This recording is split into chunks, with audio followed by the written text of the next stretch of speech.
Very good. Looking good. Wow. That went smoothly.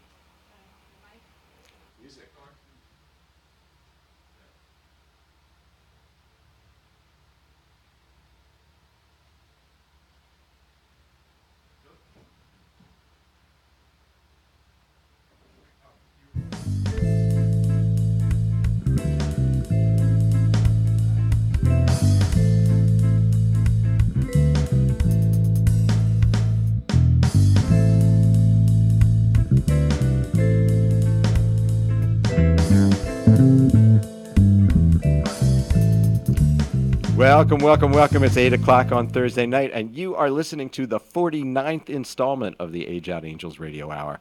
My name is Greg Rapport. I'm the founder and executive director of Age Out Angels. We're a 501c3 nonprofit corporation that provides one-to-one mentors to vulnerable youth for the purpose of coordinating the care and services that they need to survive and hopefully help them avoid some of the horrible pitfalls that they may face, particularly if they don't have a proper safety net.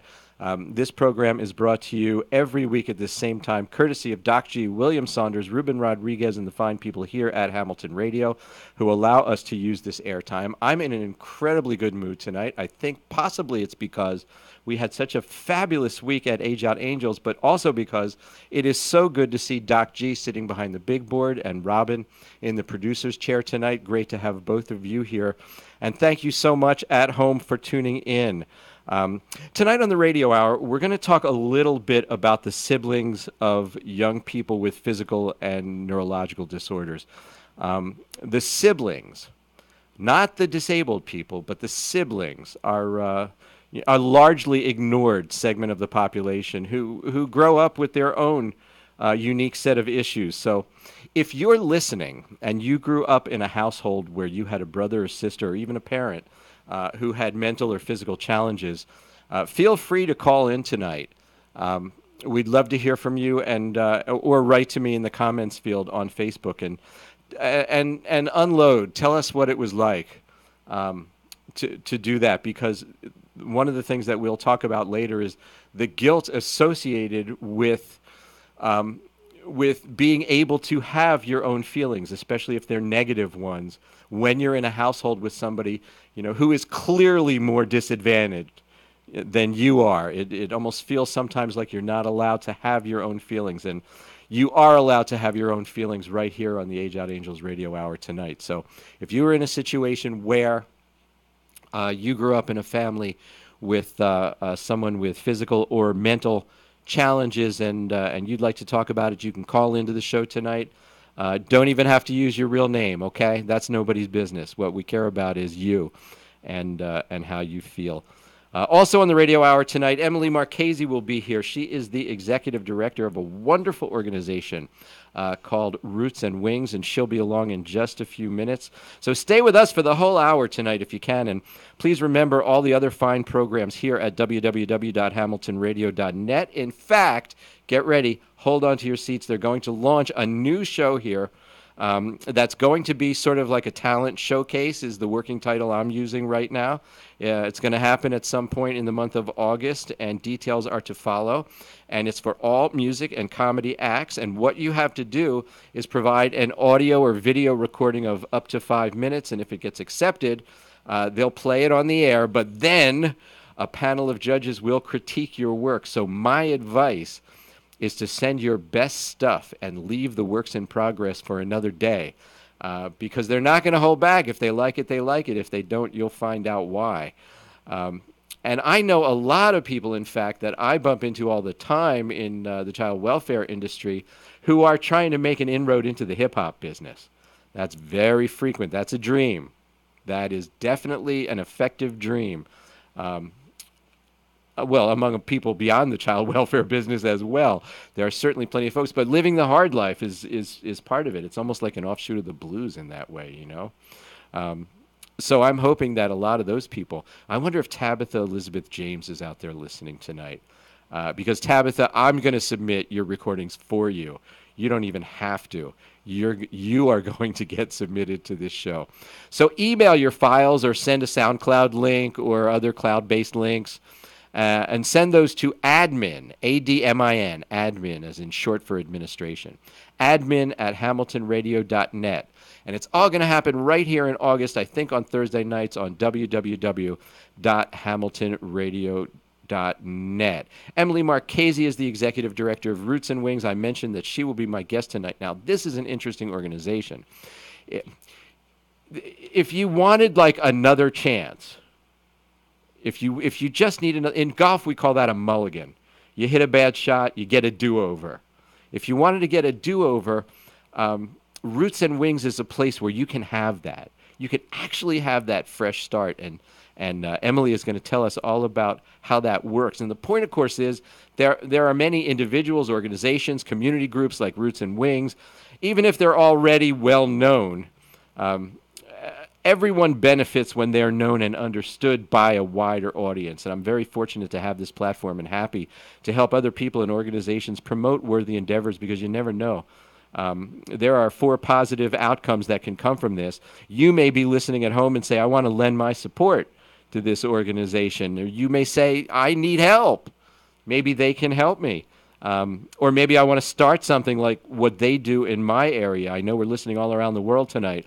Or I know someone that I need to refer to them. So there's 4 wonderful positive outcomes that can come just from this discussion tonight, and there's no downside. So I'm happy to share the mic with good people doing good things, because the ultimate beneficiaries are the children, and it just doesn't get any better than that. Talking about great organizations, part of the reasons that I think I'm in such a good mood tonight is because I went to the Family Support Organization picnic yesterday and met a ton of wonderful people. And they are also a wonderful group that works with behavioral health and mental health issues in families. And they are part of the Perform Care network that comes from, it's amazing what the ladder is of how you get to them. You enter through Perform Care. That's one set of paperwork that we can help you with. And then you go to the Capital County Children's Collaborative, the CCCC. And then they refer you to their partner organization, which would be the Family Support Organization for Mental and Behavioral Health. That's not the point. This is the point, okay? I was leaving the picnic yesterday, and a woman and a 19-year-old son asked me for directions to get to a place that was, I knew it was a couple of miles away, and I gave them directions. And then as I was driving away, I realized that they were walking. They didn't have a car, So I did what a normal person does, right? I offered them a ride, and when they got in the car, they were wonderful, most polite people in the world. I asked them where in that place they wanted me to take them, and they said, well, we're really not going there. We're going to another place, which was actually farther away, okay?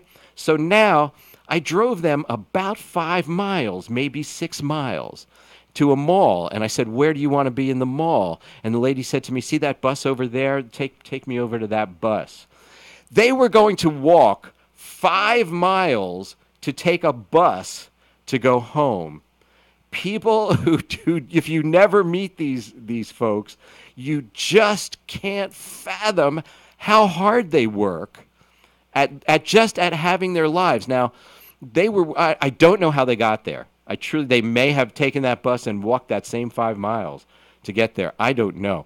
But anybody who is willing to do that just to participate in an organization, because clearly that organization is doing wonderful things for them. That's the Family Support Organization. Has nothing but my pure respect. And as they exited the car, the lady said to me, thank you very much. I wonder if someday I'll have the opportunity to return the favor. And I said to her, just your company.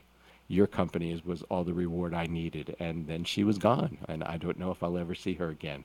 But wherever she is, she is just incredible. Following up on a story from last week, we were talking about the Family First Prevention Services Act, which is changing all the time because it's evolving. It's kind of a brand new thing, and it's going to change. It's been a little more than 5 months, almost 6, since it went into effect. And by going into effect, that means that has until October of 2019 to actually be put into operation. Jerry Milner is the Associate Commissioner of the Children's Bureau. And he is one of Trump's top child welfare officials, and he appears before the House Ways and Means Subcommittee on Human Resources occasionally to provide some clarity on how things are progressing, and, with the implementation and administration of the Family First Act. So there's a part of his most recent testimony that I found particularly interesting, and it's how the Family First text defines what is a candidate for foster care. Remember now, with the Family First Prevention Act, the key is on the word prevention, that they are going to throw money at families before the child ends up getting yanked and traumatized further. Okay? So whenever possible, they need to be able to identify what an appropriate situation that would be. The term child who is a candidate for foster care, child who is a candidate for foster care means a child who is identified in a prevention plan as being at imminent risk of entering foster care, but who can remain safely in the child's home or in a kinship placement as long as Family First prevention services that are necessary to prevent the entry of the child into foster care are provided. The term includes a child whose adoption or guardianship arrangement is at risk of a disruption or dissolution that would result in a foster care placement. So the Children's Bureau's decision to let states take it from there is significant. So I just gave what I thought was a fairly succinct definition as it's stated in the Family First Prevention Act. But it turns out, and this is the right thing to do, by the way. I know I'm sort of making fun of the muck of it all, but the right thing to do is to allow states to tweak that a little bit, because things are different in different states. That's just how it is. Life is different in different places. So the Children's Bureau's decision to let states take it from here is significant. And to demonstrate the range, here are three possible interpretations of that term that a state might decide to adopt. They could look at it in very broad terms. So they could say any child whose parent has tested positive for an illicit substance or has a diagnosed mental health disability is a candidate for foster care. That would be a broad brush approach. Now, just a broad approach would be any child whose parent or parents has been referred to the state or local hotline for alleged maltreatment is a candidate for foster care. And then a narrow view of that would be a child's a candidate for foster care only pursuant to the substantiation of maltreatment. Then the child would be a candidate. So there would have to be substantiation for maltreatment, not the inference or possibility of maltreatment. You got to split the hair. And each state is going to have to make a decision. When you combine the range of that definition with the likely variance in states' willingness to spend big on these services, we could see some erratic patterns in the amount of Title IV-E prevention spending. And that is something that we're going to have to keep an eye on, and we're going to have to look at it state by state. Finally, 28-year-old American citizen from Honduras and his little brother Jordi, recently kidnapped and threatened with murder by Honduran gangs after they discovered that the older brother served as an Obama administration sex trafficking task force. Despite a U.S. immigration official's finding that the threats the 20-year-old Jordi faced in Honduras represented a credible fear, the basis of an asylum claim, the young man is instead locked up in a Georgia detention facility indefinitely. So here you have the older brother who actually worked for the U.S. government, right? He brings along the younger, and he's a citizen at this point. He brings along the younger brother who makes a credible case. He fits the profile of someone who would qualify for asylum. And this article just goes on to say the horrible things, because both brothers actually were sex trafficked at one time or another. The older brother he got out, eventually went to work for the federal government. And so as punishment for him doing that, the gangs kidnapped the younger brother and turned him out into a life of sexual trafficking. And at the border, that child was not granted asylum, but also detained and put into a detention center in Folkestone, Georgia, where as far as I know, he is to this point. So who do you have to know in order to be able to pass the litmus test? And I have to say, this is actually one of the strangest stories I think I've ever heard, and we're going to try to follow that a little more carefully for you in the weeks to come. Before we get to our guest, I want you to hit that share button on Facebook, okay? Take a moment to email your whole address book. Tell the world what we're doing here, because we need you to help us spread the word. And while you're doing that, let me remind you that we're on every Thursday from 8 to 9. Coming up next week, August 16th, my guests will be Scott Elliott and Reed Thomas from the Progressive Center for Independent Living. August 23rd, we're going to have a very special night with representatives from Job Corps. So be sure to tune in every week at 8 p.m. If you have specific questions, you can call tonight. 609-807-2492 is the number, 609-807-2492. You can write your comments to me in Facebook. I noticed that Tony's listening. Let's take a short break, and we'll be back in 1 minute with my guest, Emily Marchese from Roots and Wings. Hit that share button and don't go away. Come on over, Emily.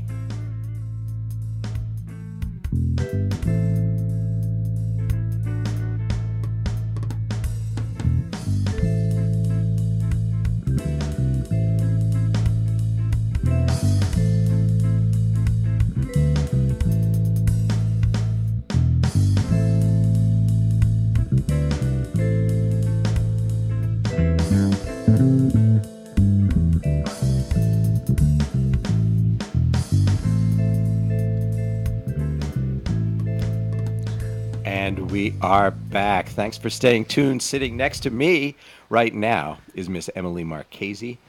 She is the executive director of Roots and Wings. And I want to know about you. But, Sure. But first, let's just tell everyone, just give the elevator pitch for what Roots and Wings is. Sure. Well, first, thank you so much for having me tonight. It's an honor to be here. I'm so impressed by the work that you do, shining a light on this population. Roots and Wings serves kids who have aged out of the foster care system. So it's kids who are never permanently adopted. They often come to us homeless without a high school education. And so we provide housing, financial support, educational support, case management, everything they need in order to be independent and self-sufficient. It's wonderful. It's a wonderful, and we're going to talk about it extensively in the second part of the interview. But first, let's find out a little more about you. Sure. So, what was it like? What was the situation when you were growing up? When did you realize you were going to be a nonprofit person? I've always wanted to, as cheesy as it sounds, make a difference, help people, make the world a better place. Growing up, my family was so encouraging of any kind of activity I would throw myself into. My mom was the president of the PTA and the president of the Board of Education, so I learned a lot from her and how to organize and get involved in your community. I remember for Halloween one year, I was the first woman president of the United States, and my mom made campaign buttons to distribute as we went trick-or-treating. My grandma had a poster that she would hold behind me. So it was always something that I cared deeply about, how to organize, how to connect people to the issues that are most important. So you had support. Absolutely. In your growing up situation. And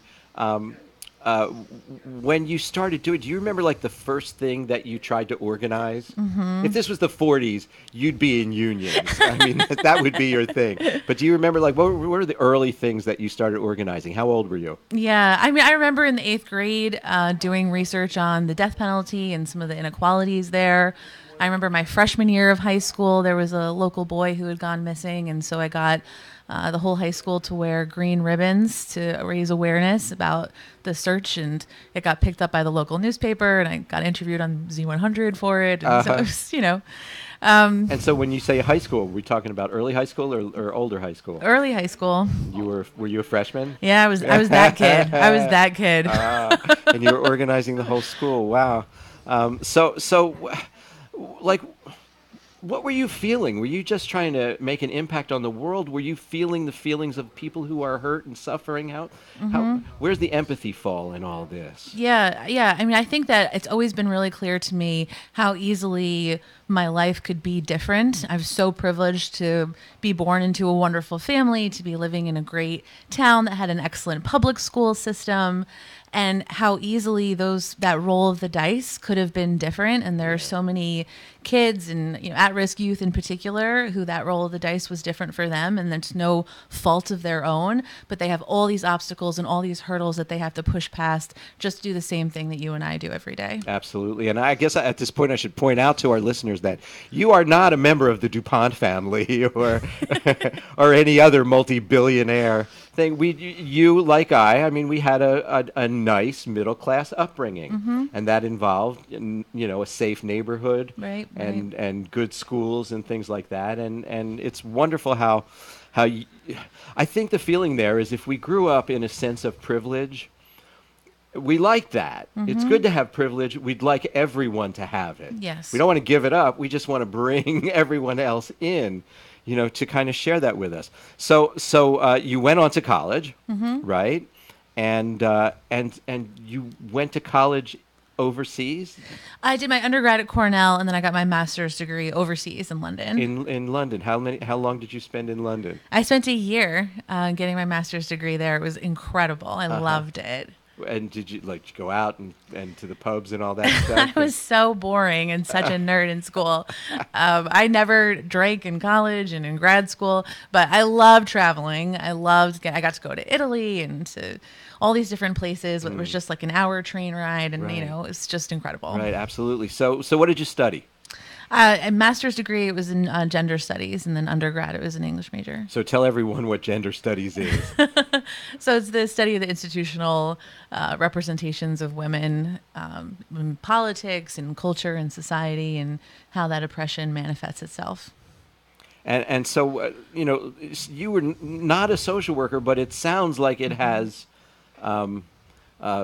components of what would be considered a social science.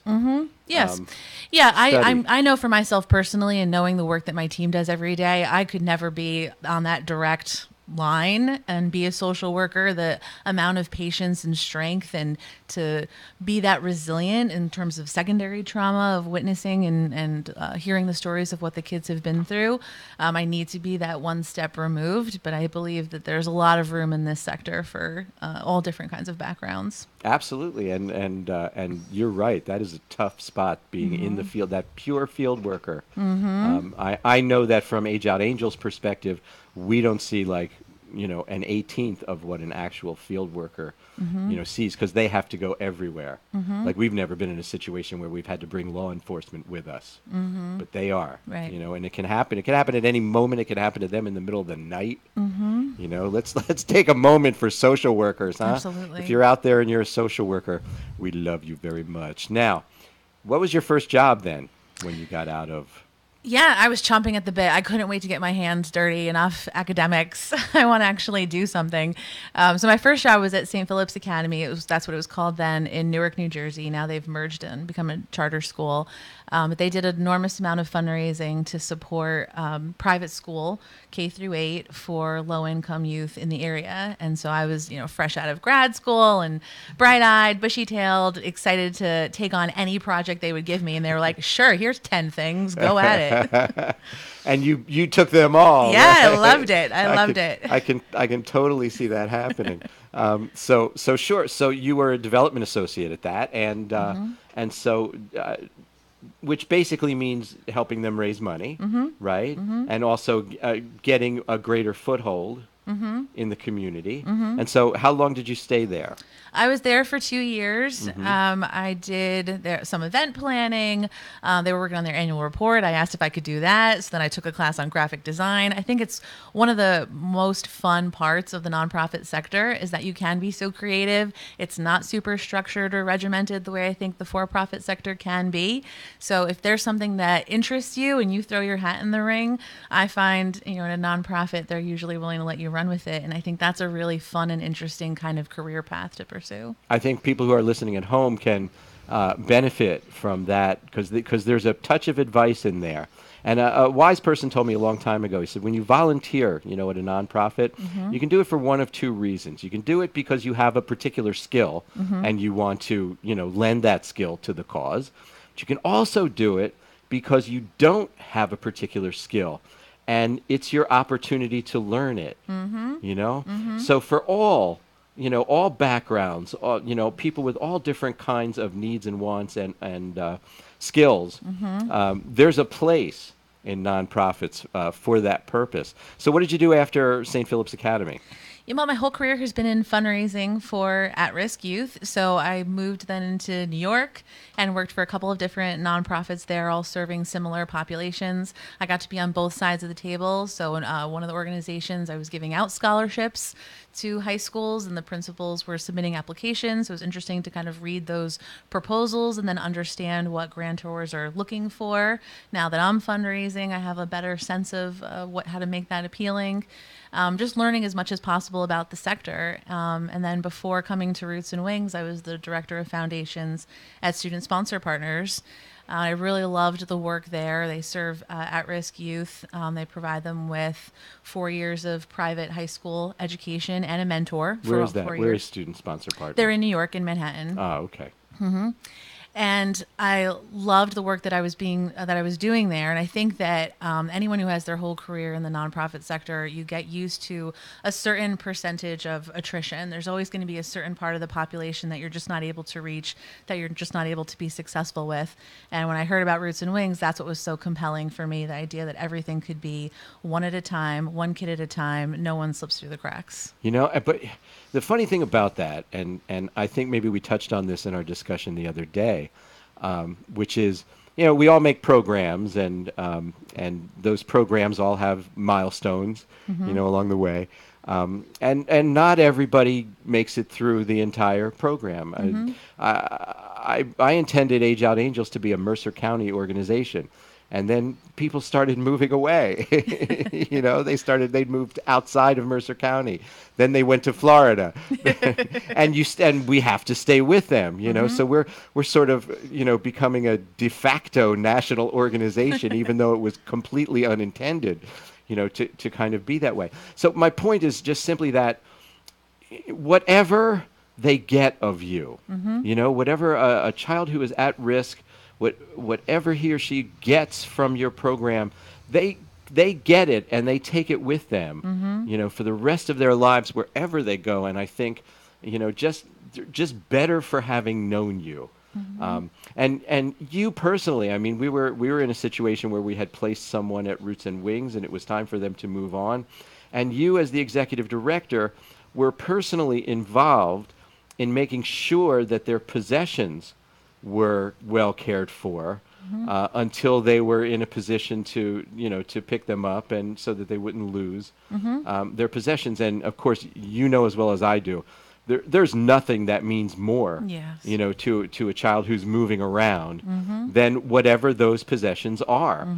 That's their lives, Right. their entire lives. Their history is in there. Their filing cabinet, you know, is in that backpack. And you know, the fact that you were involved personally in that as a person in the executive director's position just made me think who you and the other people in your organization, even if a child doesn't make it all the way through, you know, if they know you for a week or a month or 6 months, they're better off for having known you, and better off for knowing that you have a passion. Thank you. You know, that means so much to me. for That's what it is that definitely you're doing. our driving ambition in all that we do. We want, with our actions, with our policies and the programs and how we set ourselves up, it's all about communicating through actions and through words that they have worth and they have value, because I think for so many of them, that's what they've lost in the system. Yes, and you demonstrate that with your time, your energy, and your passion. So how did they get you out of New York? It was this mission was so incredible Yeah. to me. The idea of being able to serve each kid with a customized, tailored approach that was exactly what they needed, and no one is going to slip through the cracks. No one is going to come to us with an obstacle that we can't figure out a way to get them through. And that's so appealing to me. I want to be able to serve every young adult who comes to us looking for their second chance. Do you meet everyone? Absolutely. Every single person individually? Like, you know Yes. who everybody is in that organization. Do they meet you on the first day? Not on the first day. We have a long intake process right, to which we'll talk acclimate them to about, the yes. organization. But we're small enough now that it's important to make sure that the whole team has that kind of relationships with the kids so that they know it's not just their case manager who's behind them and in their corner, but there's a whole team of people at Roots and Wings, and really beyond that when you think of the board and the larger community that's Right. rooting for their success. And I want them to feel that, An that extended they're not family. alone. Right. Yes, an extended family. We're going to take a break for a minute. And when we come back, we're going to find out exactly how Emily Marchese and her team at Roots and Wings achieves that goal that she just so eloquently described. Please hit that share button on Facebook. Your friends are not going to want to miss this. They're going to be mad at you if you don't hit the share button. Back in a minute.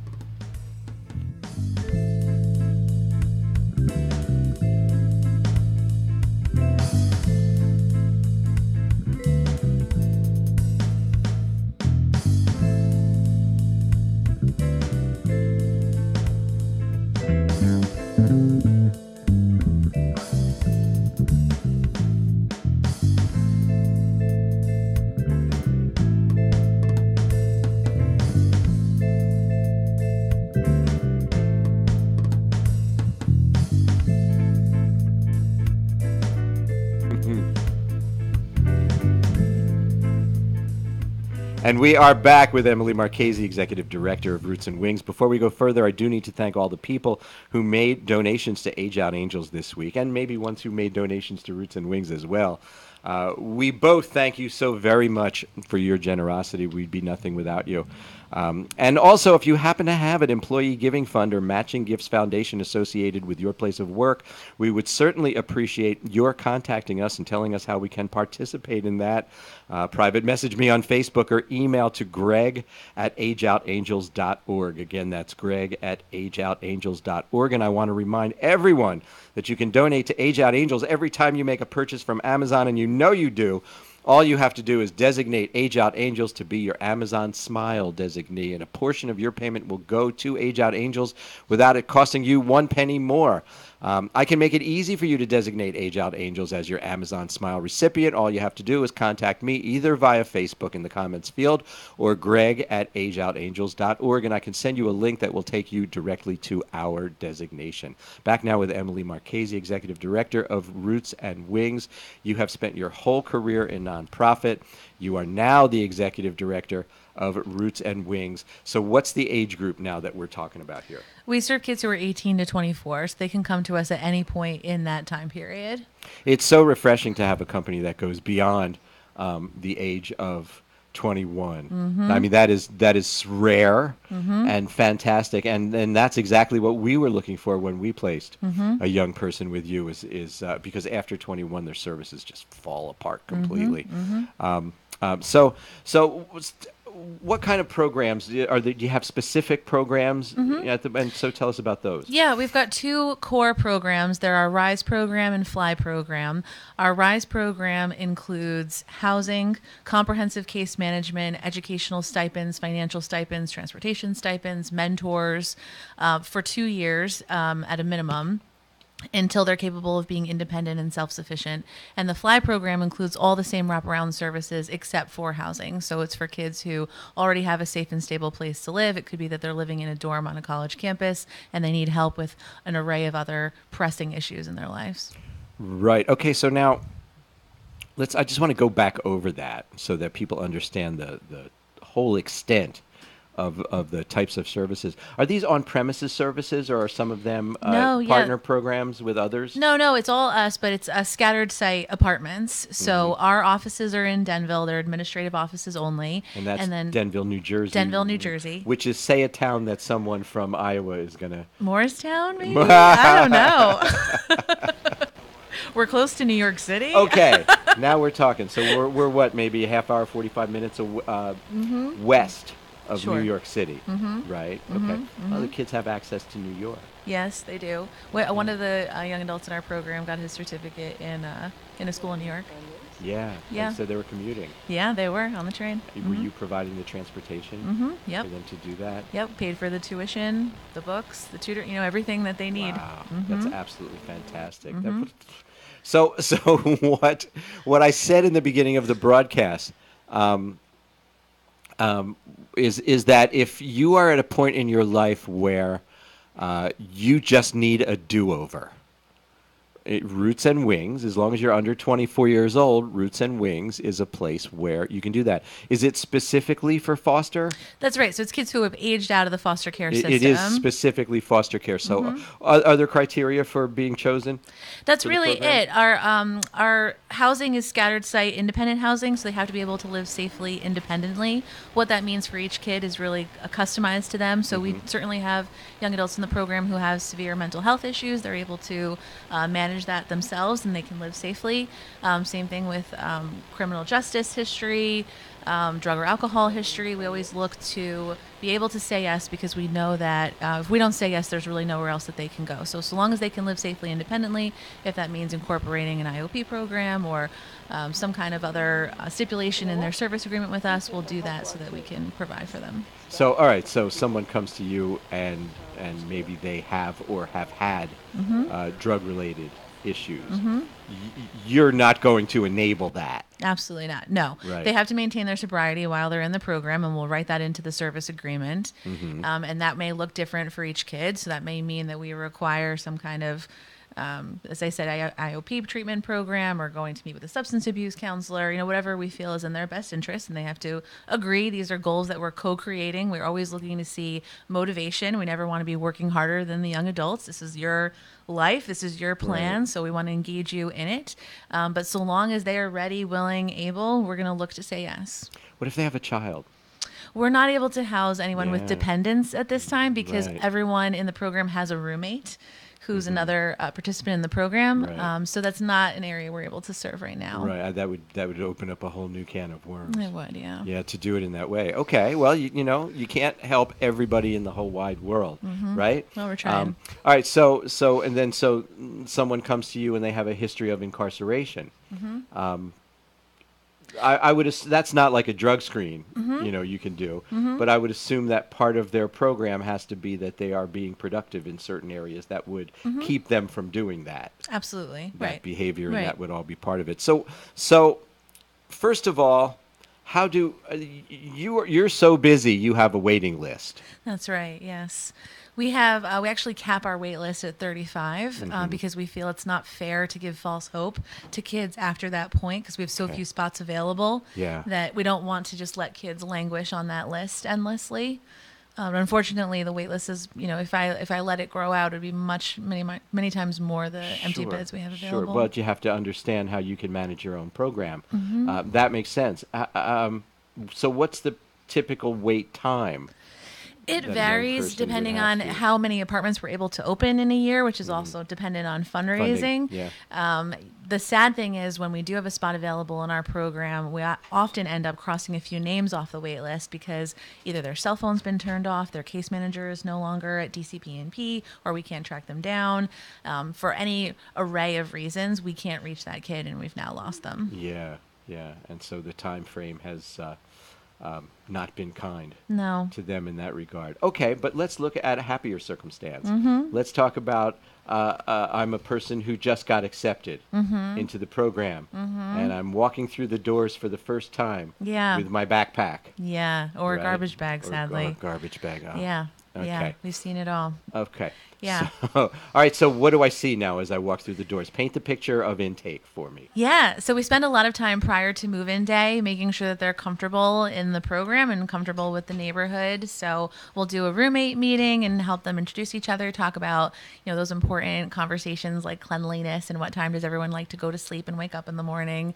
We'll give them a tour of the neighborhood, show them where the public library is, public transportation, all those kinds of things, school, jobs, point that out to them. We take them to a grocery store and stock the fridge with all their favorite things. When they come into the apartment's fully furnished, including, bed, mattress, linens, a desk, a laptop, everything that they need in order to start fresh. And then we enroll them in school the next available semester. Wow. Yeah. Whoa. Whoa. I hope there's a handbook. But it seems like they get just about everything to launch. Yes. a relaunch point for their lives, a place where if you're looking for a restart, you can certainly get one. You won't have, the obstacle of not having a pen or not having a person who can help you fill out a job application. Right. But what about, I mean, the things that I've seen, like you meet someone and they don't know their social security number, they don't know where their Oh, social yeah. security card is, then can you help them, Yeah, I mean, that's with where our case whatever it managers is? come into play. Yeah. And they work tirelessly to track all that documentation down, go on multiple trips to DCP&P or to the previous shelter where they were living, advocate for them on their college campus, help them fill out the FAFSA forms. They Right. are tireless. Yeah, yeah, because I mean there are some of these very basic things, like you want people to either continue education or get a job or both, perhaps. But you need like your basic things, your social security number, your state issued ID. I'm assuming very few have driver's licenses, Right, that's true. Yeah. right? Okay, so you get what's your ID? You have to have some kind of identification in order to enroll in a college, right? Or school or It's a lot of work to get established. any kind of program. Yeah. But the kids are also, they are so hungry for that. They're so hungry to have a quote unquote normal young adult experience, be a member of a college campus, be a member of a community, have friends their own age. They want that chance. I was so struck by your story earlier of the woman who was walking 5 miles to the bus. Right. We have a young man in our program. When he came to us, he was walking 90 minutes each way to his shift at Stop and Shop, where he'd stock boxes overnight and then walk an hour and a half back to his apartment. And that job was just barely making those expenses meet. Right. And you take that kind of drive and potential and work ethic and you put that in front of a 2-year diploma or a vocational certificate and then a hopefully higher paying living wage job after that. Right. That's something that you can really build a life on, and the desire and hunger is there. We just want to pull those obstacles away so they have a fair chance at it. Yeah, I mean the best case scenario is when you meet people who will put 10 times more than what you give them into themselves. If you can find somebody, who will do that, then that's pretty wonderful. And yeah, I mean, you're talking about the guy who walked 90 minutes back and forth from Stop and Shop, probably doesn't realize how much credibility he has in the workforce. Yeah. Right? I mean, when an employer finds out this is what you did, and if he was barely making ends meet, it means he probably never missed a day. Right. Right? Because that would have hurt Right. financially for him to do that. So, I Right. mean, when you talk about a situation like that, that person probably doesn't realize the worth that he actually has. Absolutely. To an employer. I was talking to a young person just last night, in fact, about that. Someone who had worked for 9 years at one place and never missed a day and was always a good loyal employee and was saying to me, I don't know where I could go to work. And I'm thinking to myself, you just don't know how valuable you are. And yes, there are plenty of people like that, and low self-esteem maybe as the result of childhood trauma and all the things that have happened. Yeah. This It's, young man ended up, he was put into foster care when he was 11. He had a very difficult childhood. He actually missed 4 years of his elementary school education. So now, as you can imagine, he has some significant reading comprehension issues, literacy issues that are absolutely no fault of his own. There are issues that any one of us would have if we had missed critical building blocks of our education. But he has a lot of feelings of shame and embarrassment around having difficulty reading.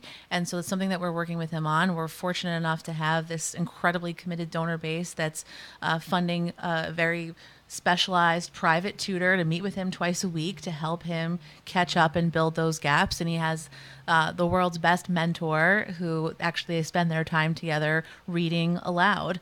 Really slowly, one sentence at a time, a mafia book, which, fine, whatever. Yeah, whatever. Whatever. Right. And they're slowly putting those pieces together. But, it's the young adult who has that drive. Without that spark, nothing else that we put in front of them is going to work. They have to be the ones who are going to push themselves through. So but is there some mental and behavioral counseling also that's available? Absolutely, yes. Because there's that obstacle. There's that obstacle that that physiological obstacle where, kids who are traumatized enough don't exactly have the same physiological brain development, as other people. So that child is not going to be able to just pull himself up by the bootstraps. No, absolutely. I mean, trauma is everything. Trauma is the center of what we do, because otherwise, here's a scholarship, here's a, backpack full of school supplies, you're good to go. It's the trauma that starts all of these really difficult cycles and unhealthy behaviors that can get in your way. Yeah, and part of that is definitely a fear of success and a lack of self-worth. Absolutely. That I just see all too often. So, all right, so I'm now in the program, right? And I'm getting all the things I need. Let's assume I need everything. I have a Everyone counselor. does. I need everything. There was an old saying in schools: if they didn't call it special ed, everyone would want it. Because it's just all special attention. I have a private case manager. Life is good. I run out of food in the refrigerator. How do I get more? And case manager will bring it to you, or we also have a small food pantry at Roots and Wings. We have donors who provide grocery gift cards. We put the priority on them going to school full time, so they can only have a part-time job and it can't interfere with their schoolwork. Okay. So we remove anything else that would be a barrier, since they can't bring in tons of money. So we're going to cover groceries. We pay for Wi-Fi. We do the transportation stipends back and forth. We give them bikes. So the focus is on education. The thing that I think is so unique about this is not a group home situation. Right. You actually rent apartments in different parts of town. How are logistical decisions made about It's very that? complicated. One of my case managers has one of those big bulletin boards with bits of string tied to different you're kidding. locations, and it's tricky. But we have apartments that are scattered throughout Morris and Union counties, 2 bedrooms, 3 bedrooms, and even 4 bedrooms that we're testing out. It's a lot of logistics. It's a lot on the case managers to have to drive back and forth to the different locations for site visits. But what we're teaching them is independent living with a safety net. So we're showing them the ropes. If they're playing their music too loud and their neighbor is complaining, if they forget their keys, we're on call 24/7 for emergencies, and what counts as an emergency varies depending on the young adult. But if they call us and they say, "Oh, I forgot my keys," okay, that's great. We'll text you the phone number of a locksmith. You give them a call. You figure it out. Whoa. Or, the landlord or your neighbor's complaining about the music. Okay, turn it down and apologize. You're figuring it out for yourself, but you Right. have someone to call who's going to explain to you how to do it. Which, I mean, basically what I and probably you and our children all learned in college dorms.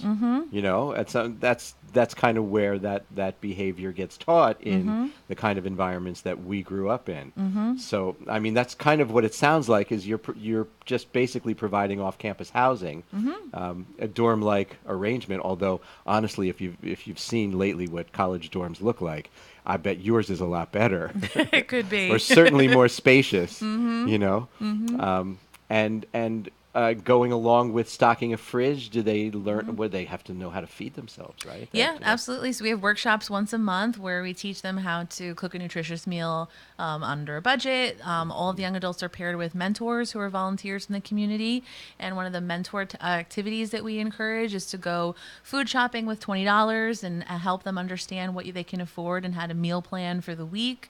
That's a life lesson that includes many slip-ups along the way. It's much easier to grab, a $5 fast food meal, but that only gets you so far under a limited budget. So we're trying to teach them how to make it through the long haul while there's still room to make mistakes. Is there any provision? I mean, I'm noticing here that some of the children who are not in the housing part of the program, with the FLY program, is case management without housing. If they're in a college dorm and they're in that situation where it's a semester break, a summer break, something like that, and they would otherwise be homeless, is there some provision that, Yeah, we would cover that. that can be made for them? Yes. You would put them in a temporary 2-month or 8-week or whatever. Absolutely. Kind of place where you could get them in. Wow. Yeah, they have That's to stay just steady. incredible. Okay, I'm sold. I think I'd like to move in. I think I'm pretty much ready. Would you just show me the application? I feel I'd be a good candidate. I'm drug free. It'd be a good time to do that. So Emily, what's the website where people can go to find out more about Roots and Wings? Sure, it's rootsandwingsnj.org, and that's "and" spelled out. And I presume that when they go to your website, they would have like the opportunity to hit a donate button, if Absolutely. that's something that they were so inclined to do. Mm-hmm. Do you also actively recruit volunteers for, We for do. We're a various really things? small team. We're only 5 full-time staff, and we have 220 volunteers. So that's Whoa. how this enormous workload gets done every year. And we're almost entirely privately funded. So we're dependent on private individuals to continue the success of our mission. Absolutely incredible. Well, I hope that those of you at home were as enamored with this organization as I am, and I wish you Thank you. nothing but continued success. And I hope that we can work together and get some young people to go through your program I would love that. and have that restart that you and I both feel they so richly deserve. Absolutely. Thanks so much for coming on the show Thank you for tonight. having Appreciate me. having you here. You can come back anytime and call us and tell us about your progress, okay? Thank you. Emily Marchese from Roots and Wings. We're going to take a short break right now, and I will be back in 1 minute with some final thoughts. There's still time to hit the share button. So, if you're just listening to the music, hit that share button and don't go away. Thanks. Thank you.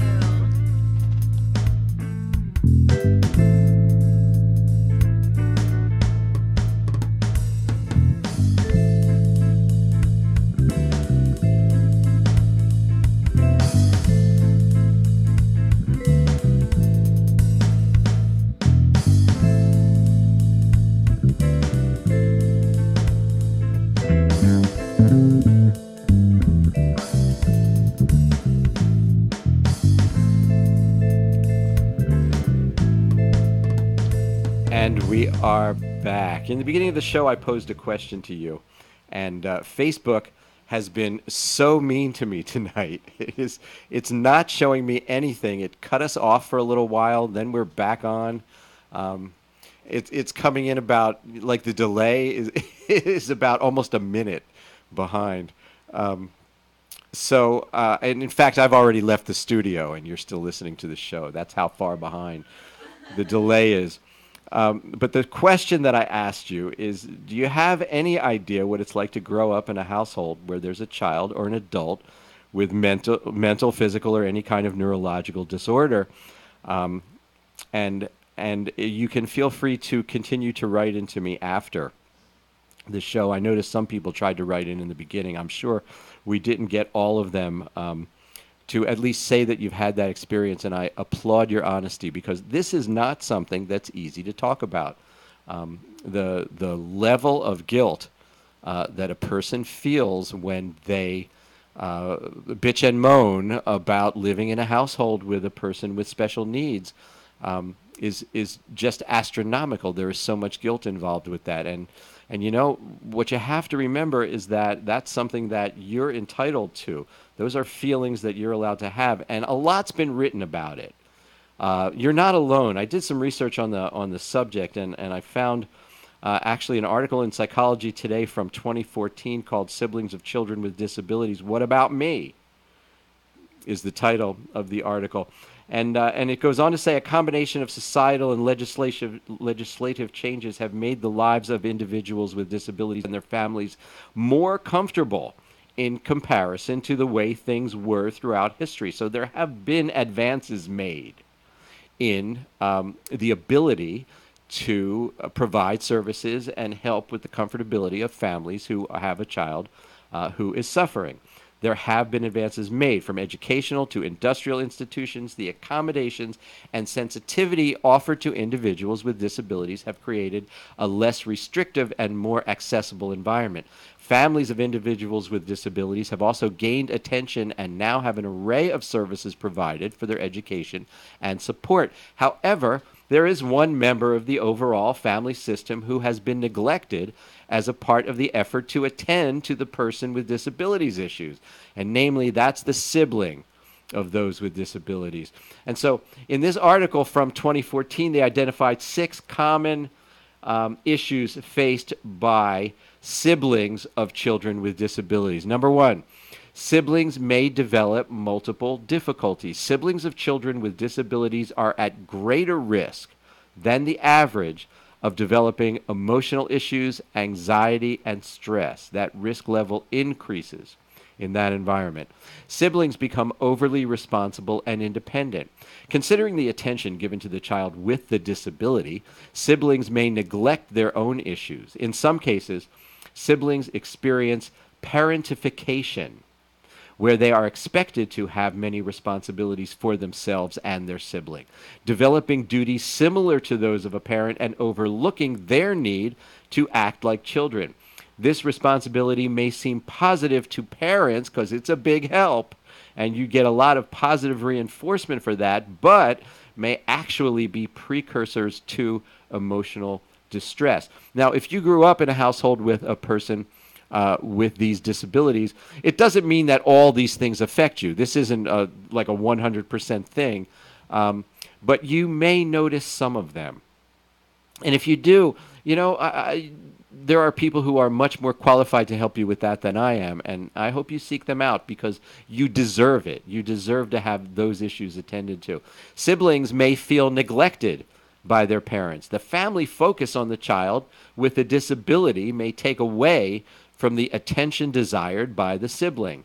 Time spent on medical and therapy appointments for the child with a disability limits the amount of time parents can spend with other siblings, resulting in their feeling neglected. Plus, when a child has disabilities, the emotional expenditure that's let out from the parents is also pretty substantial. And in lots of situations, the parents just don't have any more emotional bandwidth to offer another child in that situation. And that takes its toll. Siblings feel in the dark from parents and service providers. This is kind of interesting, especially in situations where siblings are actually put in a position where they're, considered part of the caregiving equation. But siblings may have similar questions about their brother and sister with a disability as do the parents, but have little information or resources available to them. During doctor visits, for example, they're often left in the waiting room and they're wondering things. They're coming at this with a child's perspective, not an adult's perspective. So a child is wondering, is this something that I could catch?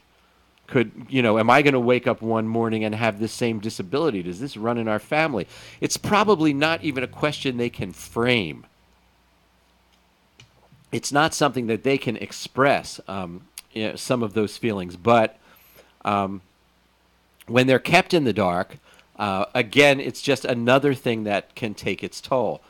Siblings experience mixed emotions, and of course, this is something that I was talking about just a little while ago: guilt, fear, jealousy that the other child is getting all the attention. There is such a thing as sibling rivalry, right? Why should that not exist just because one child has a disability?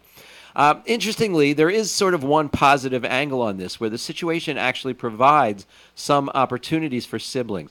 This difficult circumstance may offer some opportunities for siblings in these ways. Siblings can often develop certain positive characteristics, such as self-control, cooperation, certainly empathy, tolerance, altruism, maturity, and responsibility as a result of dealing with their family situations.